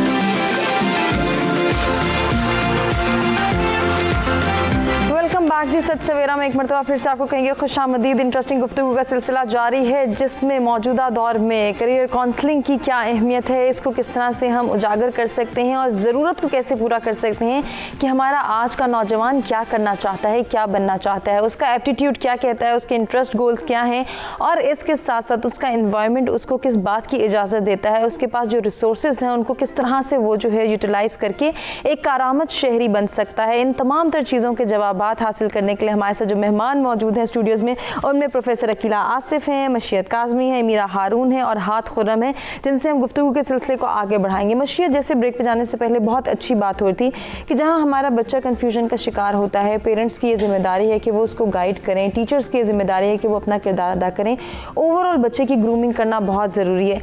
लेकिन ये एक सवाल कि हमारा बच्चा क्या बनना चाहता है, कहाँ एक्सेल करना चाहता है, कौन सा प्रोफेशन, कौन सी फील्ड उसके लिए सूटेबल हो सकती है, यहाँ पे आके जहाँ पे कॉन्फिडेंस चेक होता है पेरेंट्स का, वहीं एक बच्चा भी कन्फ्यूजन का शिकार हो जाता है। मैं ये करना चाहता हूँ लेकिन मुझे इजाज़त नहीं मिल रही, मैं ये तो कर सकता हूँ लेकिन करना मुझे ये है, मुझे इस फील्ड में जाने का शौक़ है लेकिन मेरी क्योंकि फैमिली में से कोई इस फील्ड का हिस्सा नहीं बना, किसी ने ये एक्सपीरियंस नहीं किया, इसलिए मुझे इजाज़त नहीं मिलेगी, मैं फेल हो गया तो पता नहीं लोग क्या कहेंगे। बहुत सारे ऐसे अनड्यू प्रेशर्स जिनका जिक्र अकीला ने भी किया, उनको किस तरह से एक नौजवान डील कर सकता है, कैसे उसको ट्रीट कर सकता है, इसके लिए क्या साइकोलॉजिकली कुछ ट्रीटमेंट्स अवेलेबल हैं? अच्छा, अब ये चीज़ होती है कि देखो जब हम करियर सेलेक्ट करने लगते हैं तो बहुत सारे सोशल प्रेशर्स आ जाते हैं ना। सोसाइटी में क्या है, तुम्हारे मामू का बेटा ये बना, चाचा का ये बना, फलाना ये बन रहा है तो तुम भी ये बन जाओ। क्या होता है कि एप्टीट्यूड टेस्टिंग नहीं कराई जाती किसी भी बच्चे की, ना ही जो वो है उसको कोई प्रॉपर गाइडेंस के लिए लेके जाया जाता है कि उसकी काउंसलिंग कराई जाए या उसको उसके जितने भी उसके जो एरिया ऑफ इंटरेस्ट हैं उनको प्रॉप करके उनके ऊपर टेस्टिंग करके बताया जा सके कि ये वाला एरिया इसके लिए ज़्यादा मुफीद है। ठीक है। बाहर के मुल्कों में तो ये अपॉर्चुनिटी मौजूद है लेकिन यहाँ पर अनफॉर्चुनेटली वी आर नॉट, हम इतने ज़्यादा फाइनेंशियली स्टेबल नहीं है तो हम ये अफोर्ड नहीं कर पाते, जिसकी वजह से हमें सुनी सुनाई बातों के ऊपर ही अपना करियर सिलेक्ट करना पड़ता है। फिर एक और चीज़ यहाँ पर रह रही है बार बार, जिस पर हम नहीं करें, हमारे फाइनेंशियल क्राइसिस भी आते हैं हमारे करियर सिलेक्शन के ऊपर। आप प्राइवेटली जो डॉक्टर बनने वाली जो चीज़ है हर कोई उसको अफोर्ड नहीं कर सकता because that is very expensive. फिर एक और चीज़ आ जाती है, जैसे हमारी कुछ और पढ़ाइयाँ हैं जैसे ACCA वगैरह है, वो भी बहुत ज़्यादा एक्सपेंसिव है। एक बच्चा जो बहुत ज़्यादा एक्सेल कर सकता है उसके अंदर, लेकिन अनफॉर्चुनेटली वो अपनी फैमिली के उस स्टेटस की वजह से वो इस तरह की चीज़ को अडेप्ट नहीं करता। अब क्या है कि ठीक है आपके साथ ज़िंदगी में ये सब चीज़ें हो गई, अब एक जो खुद एक स्टूडेंट है जो तालिब इल्म है और जो उसकी फैमिली, उन दोनों को इन दोनों चीज़ों को इतना ज़्यादा दिल पे नहीं लेना चाहिए क्योंकि उससे अगर हम डिसहार्ट हो जाते हैं, बहुत सारे केसेस आते हैं कि लड़कियों ने पढ़ाइयाँ छोड़ दी, 2 मरतबा इंटर के एग्ज़ाम्स दिए क्योंकि गवर्नमेंट में नहीं मिल सका एडमिशन, तो बस वो उसी पे लेकर स्टक होके रह गए क्योंकि जी हमें नहीं करना कुछ और मेडिकल के अलावा। सही। लड़कों के अंदर भी यही वाली चीज़ है। फिर जो स्टेटस कॉन्शियस वाली बात है, यूनिवर्सिटी सिलेक्शन के अंदर भी हमारे यहाँ पर स्टेटस को देखा जाता है कि ये वाली यूनिवर्सिटी बहुत ज़्यादा हाई फाई समझी जाती है तो मुझे तो इसी में जाना है, मेरे तमाम तर दोस्त इस यूनिवर्सिटी में जा रहे हैं तो मुझे इस यूनिवर्सिटी में जाना है। क्या है कि हमने हर चीज़ को एक स्टेटस की दौड़ बना दिया हुआ है और हम क्वालिटी से ज़्यादा जो शो ऑफ है उसके ऊपर ज़्यादा डिपेंड करते हैं, जिसकी वजह से ज़्यादा मुआशरे में मसाइल देखने में आते हैं। फिर क्या है कि स्टूडेंट्स ये ज़्यादा देखते हैं किसी भी यूनिवर्सिटी को सिलेक्ट करते हुए अनफॉर्चुनेटली कि वहाँ का माहौल क्या है, वहाँ पर कितना चिल सीन है, वहाँ पर किस तरह से चीज़ें कराई जाती हैं। ज़्यादा उनका फोकस इस चीज़ पे नहीं होता कि वहाँ पर क्वालिटी ऑफ एजुकेशन क्या है। और जो है जो शो ऑफ वाली चीज़ आ गई। और फिर अच्छा, अब इस सब से निकल कर जो आ गया जिसने सेलेक्ट कर लिया एक ऐसी चीज़ जो पेरेंट्स ने सजेस्ट की थी पढ़ने के लिए, अब यहाँ पर स्टूडेंट क्या करते हैं कि ठीक है आपकी पार्ट ऑफ लाइफ है, अगर आप सिंगर बनना चाह रहे हो, और वही बात है कि यहाँ पर हमारे मुल्क के अंदर सिंगर्स जो हैं वो टैलेंट की बेस के ऊपर, तो वैसे आजकल किसी भी फील्ड के अंदर अनफॉर्चुनेटली कोई ज़्यादा मीडिया में स्पेशली कोई वो नहीं मिलता आपको स्कोप, आपके फॉलोअर्स और उसकी बेस पे मिलता है, वो एक अलग डिबेट है। लेकिन अगर आप देखते हो कि आपने अपना करियर बनाना है, आपने पूरी एक लाइफ चलानी है, आपने ब्रेड एंड बटर अपनी फैमिली का चलाना है, तो वो बहुत ज़्यादा मुश्किल है ऐसे प्रोफेशंस के साथ। तो पेरेंट्स के साथ ना यूथ क्या करता है, एक लड़ाई डाल लेता है कि मेरे तो अब्बा बहुत सख्त हैं, उन्होंने मुझे इंजीनियरिंग में डाल दिए तो मैं पढ़ूंगा इतना गंदा कि मैं फेल ही होता हूँ। मैं क्लासेस में नहीं जाऊँगा, मैं कैफेटेरिया में बैठा रहूँगा। और लड़कियाँ भी इस तरह से करती हैं कि मैंने फैशन डिज़ाइनिंग करना था, पेरेंट्स ने मुझे BBA में डाल दिया, तो अब बस मैं जो हूँ रेबल बन गई हूँ। तो ये जो बिहेवियर है ये बहुत गलत बिहेवियर है। पेरेंट्स से ज़्यादा इस दुनिया में मैं हमेशा ये कहती हूँ कि आपका सगा और कोई भी नहीं है। वो जो पैसे कमा रहे हैं बड़े हक लाल के, वो आपकी तालीम पे लगा रहे हैं, वो इसलिए कि आप कुछ बन जाएं अपनी ज़िंदगी के अंदर। फिर एक और ये है कि हमारे जो इंस्टीट्यूशंस का जो माहौल है उसकी वजह से भी पढ़ाई के ऊपर ज़्यादा फोकस नहीं रहता हम लोगों का। सारा टाइम पर यही ज़्यादा फोकस होता है तैयार होके क्या जाना है, पहन के क्या जाना है, और इन तमाम चीज़ों के अंदर जो यूथ है वो चला जाता है। और फिर अपनी पढ़ाई के दौरान हम ज़्यादा फोकस्ड नहीं होते कि हमने अपने आप को ग्रूम कैसे करना है प्रोफेशनली। हम सिर्फ फोकस इस पे होते हैं कि हाँ भाई अच्छा पहला सेमेस्टर हो गया, दूसरा हो गया, हमने अपनी डिग्री किस तरह से ख़त्म करनी है। अब जब डिग्री ख़त्म होती है, वो डिग्री लेकर आप माशरे में जाते हैं, ऑफिसेज में कहीं पर भी जॉब लेने, वो कहते हैं एक्सपीरियंस लेकर आए। यहाँ पर गलती क्या है कि यहाँ पर मेंटोरिंग नहीं होती, बच्चों को बताया नहीं जाता कि आप जाकर इंटर्नशिप्स करें, अपने आप को ग्रूम करें ताकि वक्त आपने कहीं से जीरो से स्टार्ट। यस, आपको ये नहीं बताया जाता। कुछ टीचर्स तो इसके ऊपर बहुत काम करते हैं, जैसे मैं भी, मैम को भी मैं जानती हूँ कि वो करते हैं, लेकिन कुछ लोग जो हैं बिल्कुल इस चीज़ को इग्नोर करते हैं और बस वो इस चीज़ से फोकस रखते हैं कि मैंने अपना सिलेबस ख़त्म कराना है और घर जाना। That is not the way. इस तरह से आपकी सोसाइटी क्या होता है कि एक जवाल का शिकार हो जाती है, और वो जवाल ज़्यादा जो सोसाइटी है वो माशरे में और दुनिया में अपना नाम नहीं पैदा कर पाएगी। अगर आपको अपनी नीड नहीं पता, अगर आपने नहीं बताया, ना आपको खुद पता है, ना आपने अपने जो स्टूडेंट्स हैं उनको बताया, पेरेंट्स को पता है कि हमारी नीड क्या है, हमने एक्सेल कैसे करना है और दुनिया में अपना नाम कैसे बनाना है। सही। तो ये तमाम तर चीज़ें जो है एक माशरे के अंदर आकर बहुत सारे मसाइल लेकर आ जाती हैं, नाहमवारियाँ पैदा करती हैं, बिगाड़ का सबब बनती है। तो मीरा, इसको किस तरह से हम जो है वो बच्चों को काउंसलिंग दे सकते हैं? पेरेंट्स की काउंसलिंग भी ज़रूरी है, और टीचर्स अपना किरदार कैसे अदा कर सकते हैं ये तो हम जान रहे हैं। इसके साथ साथ जो ट्रेनर्स हैं, जैसे कि आप भी लाइफ कोच हैं, आप किस तरह से डील करती हैं लोगों के साथ, नौजवानों के साथ, जब वो अपने मसाइल लेकर आते हैं और उनको ये नहीं पता होता कि वो क्या करना चाहते हैं और क्या कर सकते हैं, उन्हें क्या करना है? हुमा, हम लोगों की जो फील्ड है वो साइकोलॉजिस्ट और साइकाइट्रिस्ट से इस तरह डिफ़र करती है कि हम लोग जो इंसान के अंदर उसका पोटेंशियल होता है उस चीज़ को हम लोग बाहर लेके आते हैं। आपका जो पोटेंशियल है, आपको उस चीज़ की समझ नहीं आ रही है, आपकी क्या स्ट्रेंथ्स हैं, क्या वीकनेसेस हैं, हम उसके अकॉर्डिंगली डिज़ाइन करते हैं प्रोग्राम्स। ठीक है। और उस चीज़ में आपको अवेयर करते हैं कि ये क्वालिटी, ये टैलेंट, ये स्ट्रेंथ आपके अंदर है। आप इस चीज़ के बारे में जानते नहीं हो, आपको इस चीज़ के बारे में इल्म नहीं है, लेकिन ये चीज़ आपके अंदर है और आप इस चीज़ को किस तरह अपने फ़ायदे के लिए आगे फ्यूचर में इस्तेमाल कर सकते हो। ठीक है। करियर काउंसलिंग के अंदर जो सबसे इम्पॉर्टेंट चीज़ होती है वो ये होती है कि जैसे हाथ ने भी बताया था कि हम लोग डिफरेंट एक्सरसाइजेस कराते हैं जिसके अंदर उसका पर्सनालिटी टेस्ट होता है, उसकी मेंटल, स्पिरिचुअल, फ़िज़िकल, हर चीज़ का हम लोग जो है वो उसको एनालिसिस करते हैं उसका। एंड उसके बाद हम उसको बताते हैं कि बेटा आप इस चीज़ के अंदर अपना फ्यूचर बना सकते हो, उसके जो लेटेस्ट वर्क ट्रेंड्स हैं वो उसको किस तरह बेनिफिट कर सकते हैं, उस चीज़ के बारे में उसको हम अवेयर करते हैं, उसे बताते हैं और उसको ये कॉन्फिडेंस प्रोवाइड करते हैं कि खुदा ताला ने आपके अंदर ये चीज़ दी हुई है और आप ये सब कुछ काम कर सकते हो। जो साइकोलॉजिस्ट और साइकाइट्रिस्ट होते हैं वो mental health in a sense के वो आपके पास्ट को डील करते हैं, आपके जो ट्रॉमास होते हैं, डीप रूटेड फियर्स होते हैं, उस चीज़ को ट्रीट करते हैं। जो काउंसलर्स होते हैं वो आपको फ्यूचर के बारे में जो है वो इनकरेज करते हैं कि आप अच्छा कर सकते हो। और इसके रिगार्डिंग हम लोग अभी अपने प्रोग्राम्स भी इंट्रोड्यूस करा रहे हैं इंशाल्लाह नेक्स्ट मंथ, तो उसके बारे में उन प्रोग्राम्स के हवाले से भी बताइएगा कि उसमें किस तरह से बच्चों की काउंसलिंग हो सकती है और वो नौजवान जो कि एक्सेल करना चाहते हैं किसी खास फील्ड में, किसी खास प्रोफेशन का हिस्सा बनना चाहते हैं और वो रिस्ट्रिक्टेड हैं, उनकी सोच कहीं इधर उधर नहीं जाती, तो उनको किस तरह से हेल्प आउट किया जा सकता है? जी ज़रूर, मैं बताऊँगी। अभी अब आगे बताएंगी या अभी बताना चाहेंगी? दोबारा क्वेश्चन रिपीट करेंगे। जो आप अभी बता रही हैं कि आपके ट्रेनिंग प्रोग्राम्स कुछ आना चाह रहे हैं, जो आप लॉन्च कराना चाह रहे हैं, उनमें किस तरह से गाइड किया जाएगा स्टूडेंट्स को, नौजवानों को जो कि किसी खास फील्ड का, किसी खास प्रोफेशन का हिस्सा बनना चाहते हैं, उनको किस तरह से हेल्प आउट करेंगे?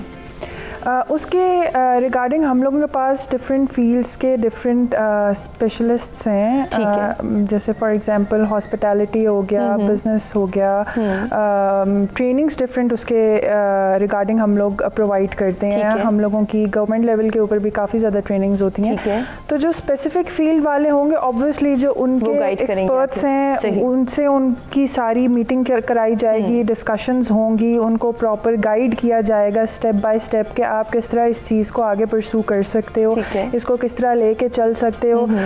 प्रोग्राम्स का जहाँ तक बात है तो हुमा हमारी जो मोस्ट इम्पॉर्टेंट एक चीज़ है, हम उस चीज़ को बड़ा निगलेक्ट करते रहते हैं, वो है हमारी स्पिरिचुअल सेल्फ। ठीक है, जब तक इंसान उसके मैं ये सोचती हूँ कि जब तक इंसान उस चीज़ के बारे में उसको नॉलेज नहीं होती वो आगे अपने पोटेंशियल तक पहुँच नहीं सकता, उसको हमेशा डाउट करता रहता है। तो वो एक हम लोगों ने बहुत इंपॉर्टेंट एक नई चीज़ हम लोग इंट्रोड्यूस करा रहे हैं जिसमें हम करियर काउंसलिंग के साथ उस चीज़ को भी हम लोगों ने ऐड की है, जो एक खुद ही है, कॉन्शियसनेस है। क्योंकि बच्चे हमारे एब्सेंट माइंडेड हैं तो उनको हम लोगों ने कॉन्शियस कैसे बनाना है, कॉन्शियस सेल्फ उनकी किस तरह हम लोगों ने उजागर करनी है, वेक करनी है, तो उस चीज़ के बारे में भी हम लोग इस चीज़ के अंदर अपने प्रोग्राम्स के अंदर ज़रूर ट्रेनिंग देंगे, काउंसलिंग करेंगे। और जैसे हम बात करते हैं कि हमें मशवरा किससे लेना चाहिए, कौन है हमारे नज़दीक एक्सपर्ट जिसका ओपिनियन हमारे लिए आने वाले वक्त में बहुत कारआमद साबित हो सकता है, इस पर भी फोकस करेंगे, कुछ सजेशंस लेंगे, कुछ सॉल्यूशंस डिस्कस करेंगे अपने तमाम मेहमानों से। हमें नाज़रीन एक ब्रेक की जानिब बढ़ना है, ब्रेक से वापस आते हैं, सॉल्यूशंस और सजेशंस डिस्कस करते हैं।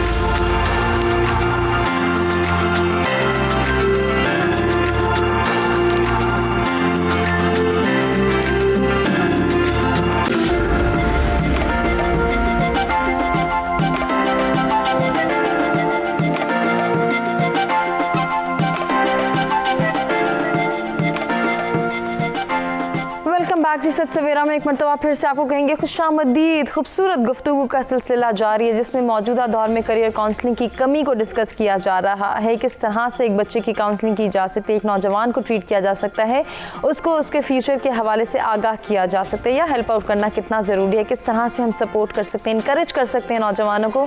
इस पर अब हम गुफ्तगू के सिलसिले को आगे बढ़ाएंगे और सोल्यूशंस और सजेशंस डिस्कस करेंगे हमेशा की तरह अपने लास्ट सेशन में, और जानेंगे अपने तमाम मेहमानों से कि वो क्या सजेस्ट करेंगे आज के नौजवान को, आज के बच्चे को, आज के इंसान को, कि वो किस तरह से अपने फ्यूचर को सिक्योर बना सकता है, कैसे जो है वो एक ख़ास फील्ड को, एक ख़ास करियर को अपना फ्यूचर बना सकता है। इसके लिए उसे कौन हेल्प आउट करेगा, कौन उसको मुफीद मशवरा दे सकता है। हाथ आपसे स्टार्ट लेना चाहूँगी, क्या सजेस्ट करेंगे? क्योंकि अक्सर औकात हम ये देखते हैं कि हमारे नौजवानों की जब हम बात करते हैं तो हमारी सोसाइटी का बहुत बड़ा डिलेमा है कि हमें हर तरफ मशवरा देने वाले नज़र आते हैं। उस मशवरे पर हमने किस तरह से अमल करना है, वो मशवरा हमारे लिए मुफीद है या नहीं, इसको हम कैसे असेस करें? बेसिकली जो मशवरे ज़्यादातर लोग दे रहे होते हैं वो, जैसे मैंने पहले भी बात की, कि वो स्किल्ड नहीं होते इस चीज़ में। तो यकीनन एज़ अ नेशन ना और एज़ अ गवर्नमेंट पॉलिसी जो है ना, हमें स्कूल सिस्टम्स को उनमें कैरियर काउंसलिंग जो है वो इम्प्लीमेंट करनी चाहिए। अब इसके दो तरीके हैं, एक जो कि कॉस्ट इंटेंसिव है जिसके अंदर टीचर्स की ट्रेनिंग होगी, टीचर्स को जो है सिखाया जाएगा कि उन्होंने बच्चों की इंटरनल स्ट्रेंथ्स को किस तरह पोर्ट्रे करना है और उनकी वीकनेसेस को कैसे जो है वो सप्रेस करना है, ठीक है। लेकिन this is a costly method जिसके अंदर टीचर्स की ट्रेनिंग होगी और बहुत इंफ्रास्ट्रक्चर हमें लगाना पड़ेगा। जो दूसरा जो बहुत ईजी मेथड है वो है कि आप एक एप्लीकेशन बना लें। आप एप्लीकेशन को सीरीज़ में आप स्टेजेस के अंदर लोगों से, बच्चों से टेस्ट करवाएं, उनके आप ग्रेडिंग और जो टेस्ट है उनके साथ पर्सनैलिटी कंपेयर करें। आप जितने भी मल्टीनेशनल देख लें वो हर कोई जो है वो साइकोमेट्रिक टेस्ट लेता है। आपने सप्लाई चेन में अप्लाई करना है, उसका अपना रिजल्ट होता है, आपने मैन्युफैक्चरिंग में करना है, उसका अपना रिजल्ट होता है। सो इन पॉइंट ऑफ व्यू से जो आपने साइकोमेट्रिक टेस्ट कर लिए हैं, इसकी क्या स्केलेबिलिटी भी है, इसकी जो है हर जगह ये पहुँच भी सकता है, सिवाय जो रिमोट एरियाज़ हैं उनमें भी आजकल इंटरनेट चला जाता है वन बाय वन मदर। सो ये एक मेरे ख्याल में बहुत इंपॉर्टेंट चीज़ है जिसमें करना चाहिए। दूसरी बात जो है आपकी, जो आपने कहा कि किस तरह अपने आप को ये दूसरों की बातों से रिस्ट्रिक्ट किया जाए। अनफॉर्चुनेटली हमारे मुल्क में जो है वो पीयर प्रेशर बहुत ज़्यादा है और पेरेंट्स की, सोसाइटी की आपको बात माननी पड़ती है। इसमें क्या होता है कि जो स्टूडेंट होता है वो अपने ही प्रेशर की वजह से कहता है कि मैं अगर इंजीनियर, डॉक्टर ना बना तो maybe I have some shortcoming. तो ये मेंटालिटी है ना, ये सबसे पहले जो है ख़त्म करनी है on a grass root level, कि there are so many field जिसमें आप एक्सेल कर सकते हो। पाकिस्तान में अब 64% जो है हमारी यूथ है that is under the age of 30। अगर हर बच्चे को अपनी स्ट्रेंथ के हिसाब से पोटेंशियल दिया जाए तो पाकिस्तान की इकॉनमी जो है इट कैन एक्चुअली चेंज और इतनी ज़्यादा ग्रो कर सकती है, एक्सपोनेंशियली ग्रो कर सकती है। ठीक है। बट क्योंकि हमारा एक ही माइंडसेट है, एक ही जगह रिस्ट्रिक्ट कर रहे हैं, तो अब हमारी पाइड की एक आई हुई थी report last year, graduate unemployment rate जो है वो 16.5% हो गया। सही। और वो इसी की वजह से है कि हम लोगों की बातें और एक मॉब मेंटालिटी के साथ जो है वो चली जा रही है। सो मेरे ख्याल में जो ये मॉब चेंज होना बहुत ज़रूरी है। चेंज करने के लिए अकीला आपके पास क्या सजेशन है? जल्दी से सजेस्ट कर दीजिए हमारे नौजवानों को, हमारे तमाम जो स्टेक होल्डर्स हैं, जैसे वो किरदार अदा कर रहे हैं या जिस तरह से करना है, चाहे उसमें पेरेंट्स हैं, टीचर्स हैं, हमारे बुजुर्ग हैं, और फिर स्टेट का जो किरदार है उसको भी हाईलाइट करना यकीनन बहुत ज़रूरी है। हुमा, इसमें सबसे ज़्यादा जो इम्पोर्टेंट चीज़ है वो है बेहतरीन मनसूबाबंदी या मनसूबा साजी। यकीनन देखिए, अगर प्लानिंग नहीं है, चाहे वो हुकूमती सतह पे है, चाहे वो गवर्नमेंट लेवल पे है या फैमिली लेवल पे है। फैमिली जो है, हर एक फैमिली जो है वो एक सोसाइटी का एक यूनिट है। अगर बहुत सारे यूनिट ठीक काम कर रहे हैं तो पूरी फैमिली ओवरऑल ठीक काम करेगी। ये एक मैकेनिज्म है इसका अपना। दूसरा ये है कि गवर्नमेंट के पास अगर प्रोग्राम्स नहीं है, अगर उनकी प्लानिंग ठीक नहीं है, देखिए 2 तरह की प्लानिंग होती है, एक शॉर्ट टर्म प्लानिंग होती है, एक लॉन्ग टर्म प्लानिंग होती है। तो इसमें दोनों का जो है, दोनों को साथ साथ लेके चलना ज़रूरी होता है। फिर क्योंकि जो स्टेट होती है वो एक सॉलिड चीज़ है, स्टेट को आप नहीं इधर उधर कर सकते। गवर्नमेंट्स आ जा सकती हैं, उनके अपने मंसूबे हो सकते हैं, तो हमें कुछ सेक्टर्स ऐसे मुतय्यन कर लेने चाहिए, ये मेरी अरबाब इख्तियार से गुजारिश भी होगी, जिसमें कि कोई तब्दीली ना की जाए। जैसे कैरिकुलम है, उसमें हमें सोचना चाहिए कि हमने अपने बच्चे को पढ़ाना क्या है। ठीक है। इस पे बार बार आने जाने वाली हुकूमतों का कोई अमल दखल नहीं होना चाहिए, बल्कि हमें ये बहसियत कौम हमें ये फ़ैसला कर लेना चाहिए कि हमने अपने बच्चों को क्या पढ़ाना है और अगले 20-25 साल में इनको क्या बना के पेश करना है। डेफिनेटली। क्योंकि एकदम से रिजल्ट्स नहीं आते। जब आप एक जनरेशन पे काम करना शुरू करते हैं तो 20-25 साल के बाद उसका रिजल्ट सामने आना शुरू होता है। तो ये मेरी एक तो ये सजेशन होगी। दूसरा ये कि देखें, हम हर चीज़ में खालिस चीज़ ढूंढते हैं कि जी दूध खालिस हो, खाने पीने की चीज़ें खालिस हो, हमें कपड़ा खालिस मिले, हर चीज़ में, लेकिन इंसानों को भी खालिस बनाएं। देखें, जब कॉल और फेल में तज़ाद होगा ना, तो फिर आप चाहे काउंसलर हो, चाहे प्रोफेशनली कुछ भी हो, तो आपकी बात में असर नहीं रहता। तो उस कॉल और फेल के तजाद को ख़त्म करना होगा। वही काउंसलर जो शायद अपने प्रोफेशन में बहुत अच्छा है लेकिन अपने घर पे अच्छा नहीं है, तो इसका मतलब है कि कहीं कॉल और फेल में तजाद है। उस तजाद को हमें ख़त्म करना है। हमें खालिस इंसानों को प्रमोट करना है, उनको हमें इनकरेज करना है, ताकि ये इम्प्योरिटीज़ ख़त्म हो। सही। हम एक तरफ हम छोटी छोटी चीज़ों पे जो अपने असूल छोड़ देते हैं, एक सुनहरे असूल छोड़ देते हैं अखलाकियात के, वो हमें जो है इन बातों को ख़त्म करना पड़ेगा। कोई बात नहीं, आप अल्लाह पे एतबार करके देखिए, ला तुकनीतु मिन रहमतिल्लाह, अल्लाह की रहमत से आप मायूस ना हो। आप हर रिस्क के लिहाज से, आप हर चीज़ की इज़्ज़त के लिहाज से, आप हर चीज़ मर्तबे के लिहाज से, हर लिहाज से अपने रब पर एतबार करके देखें। और ऐसी खालिस शख्सियात को जो है उनको इनकरेज करें। वो ऐसे ढकी छुपी रहती हैं, वो पीछे रहती हैं। तो ऐसे जब तक हम इंसानों में प्योर लोगों को प्रमोट नहीं करेंगे, ये मसाइल जो हैं उनका हल होना बहुत मुश्किल है। खूबसूरत सजेशन आपकी जानिब से। मशीयत, आप क्या सजेस्ट करना चाहेंगी? हुमा, एक तो मैं वो सीरीज़ आपने जो बात करे थे वीडियो से, तो वो एक हमारे प्रोफेसर हैं डॉक्टर वकार हुसैन सकून, उनकी सीरीज़ मौजूद हैं करियर काउंसलिंग से रिलेटेड, यूट्यूब के ऊपर आसानी से लोग उसको सर्च कर सकते हैं। He is a great psychologist. तो आप उससे रिलेटेड कोई भी आपकी फील्ड है, कोई भी मेंटल हेल्थ से रिलेटेड आपका इशू है, तो आप यूट्यूब से मदद ले सकते हैं। हर इंसान अप्रोच नहीं कर सकता, जाके फीसेस नहीं दे सकता, तो यू कैन सर्च और वहाँ से आप अपने लिए फ़ायदा मुफीदमंद जो मवाद है वो देख सकते हैं। फिर एक और चीज़ आ जाती है, जैसे मैम ने कहा कि मैम टीचर्स की जगह कि प्योरिटी जो है, purity of soul, purity of your character is very important. और आप देखेंगे कि अगर आपकी नीयत अच्छी है ना हुमा, तो करियर काउंसलिंग में कहती हूँ कि आपके साथ दुनिया ने क्या क्या ना किया हो, अगर आपका करियर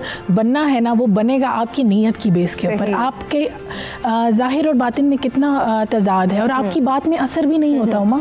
अगर हम बड़ी बड़ी बातें करते रहें और हमारा अंदर से हम साफ़ नहीं है और लोगों के साथ बदनीयती करें, तो मेरी बात का असर नहीं होगा। और अल्हम्दुलिल्लाह कि अगर आपके स्टूडेंट्स आपको ये कहें कि जी आप हमें मोटिवेट कर रहे हैं, या आपको हम हमारे मेंटोर हैं और आपको देखकर हमें इंस्पिरेशन मिलता है, तो मुझे ये लगता है कि अगर आपको आपके इदारे की तरफ से नहीं भी अप्रेजल मिल रहा, तो वो आपके लिए बहुत बड़ा अप्रेजल होता है, और वो बैकफुट फुट पे ही रहते हैं, बिल्कुल प्योर लोग क्या कहते हैं कि सोसाइटी के अंदर जहाँ पर भी आप देखें वो खामोशी से अपना काम करते हैं, अपना रोल प्ले करते हैं, और वो सिर्फ और सिर्फ जो भलाई की उम्मीद है वो अल्लाह ताला की ज़ात से रखते हैं।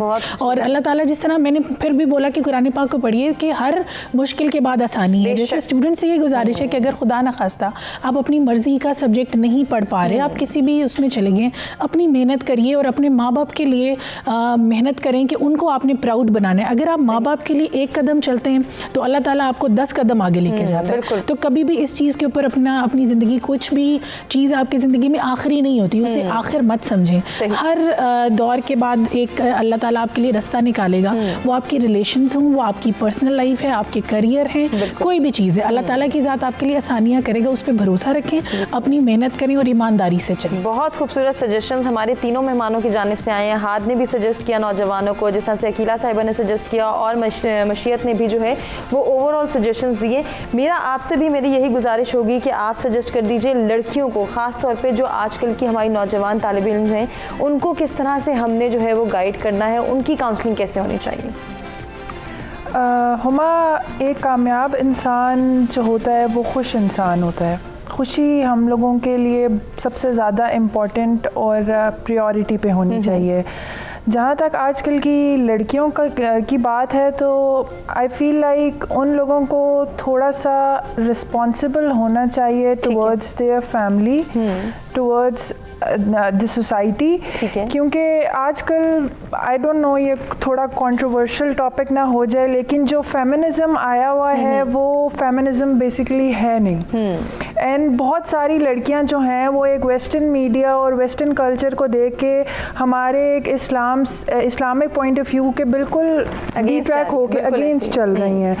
तो आई फील लाइक कि उनको इस चीज़ की अवेयरनेस देनी चाहिए, पेरेंट्स को भी, टीचर्स को भी काउंसलिंग होनी चाहिए, बिल्कुल होनी चाहिए कि वो अपना जो कंडक्ट है उसको प्रॉपर करें और उसको एक इस्लामिक पॉइंट ऑफ व्यू से लेके चलें, क्योंकि इस्लाम ने औरत को जितनी ज़्यादा जो है वो उसके हकूक़ रखे और जितना ज़्यादा उसको एक आला मुकाम दिया, मेरे ख्याल में आजकल की बच्चियाँ, क्योंकि कोई और मज़हब नहीं दे सकता। खूबसूरत सजेशन आपकी जानिब से भी आई। अपने चारों मेहमानों से हम गुजारिश करेंगे कि फ़ौरन से हमें एक मैसेज दे दें ताकि हम प्रोग्राम को वाइंड अप कर दें। हाद, आपसे स्टार्ट लेना चाहूँगी, एनी वन लाइन मैसेज।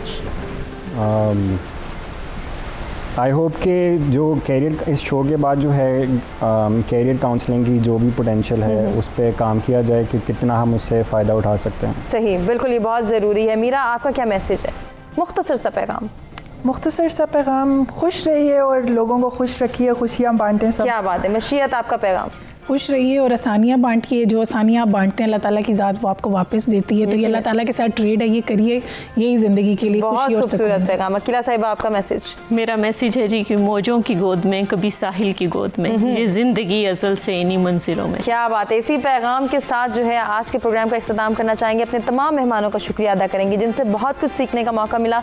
उम्मीद करते हैं कि नाज़रीन आपको भी हमारा आज का प्रोग्राम पसंद आया होगा। अपना बहुत ख्याल रखिएगा और अपने फीडबैक से आगाह कीजिएगा। आपसे चाहेंगे इजाज़त। अल्लाह के